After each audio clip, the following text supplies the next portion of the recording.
జాన్వీ కపూర్ శ్రీదేవి గారి అమ్మాయిని తెలుగు ఇండస్ట్రీకి తీసుకోవడం చాలా మంది ప్రయత్నం చేశారు. కానీ ఎన్టీఆర్ గారు పక్కన యాక్ట్ చేయటం, అది మీరు డైరెక్ట్ చేయటం ఫస్ట్ సినిమాకి, ఎట్లా అమ్మాయి ఎలక్ట్ చేసింది, ఎట్లా ఉంది ఫీల్? మంచి క్యారెక్టర్ అమ్మాయిది కూడా. జనరల్గా ఇలాంటి ప్రపంచంలో ఇంత స్ట్రాంగ్ క్యారెక్టర్స్ ఉన్నప్పుడు జనరల్గా ఫీమేల్కి ఎక్కువ ఛాన్స్ ఉండదు. బట్ అమ్మాయికి స్పెషల్ ప్లేస్ ఉంది సినిమాలో. అంటే పార్ట్ 2లో ఇంకా ఎక్కువ ఉంది. అంటే అమ్మాయి కల్మినేషన్, అమ్మాయి రౌండ్ ఆఫ్ క్యారెక్టర్ చాలా ఎక్స్ట్రాడినరీగా ఉంటుంది ఇంకా పార్ట్ 2లో.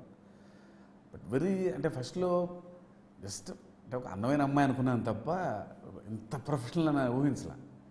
అర్థమైంది శ్రీదేవి గారు చిన్నప్పటి నుంచి కొంచెం నోరు పోషింటారని భయం ఉంది సినిమా అంటే.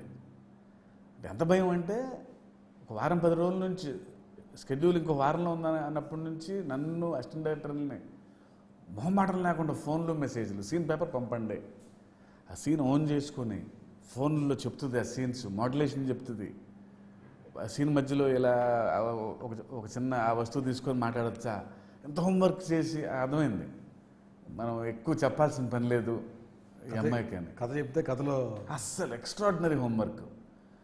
ఇలాంటి పాత్ర ఉన్న సినిమాలన్నీ రెఫరెన్స్ అన్ని భాషల్లో, కన్నడ, మలయాళం, తమిళ్ అన్ని సినిమాలు చూసేసింది. అక్కడ లేడీస్ ఎలా బిహేవ్ చేశారు, అక్కడ హీరోయిన్స్ ఎలా బిహేవ్ చేశారు, అసలు అంత హోంవర్క్ చాలా కష్టం. వెరీ డిలైట్ టు వర్క్ అసలు అమ్మాయి అయితే మాత్రం.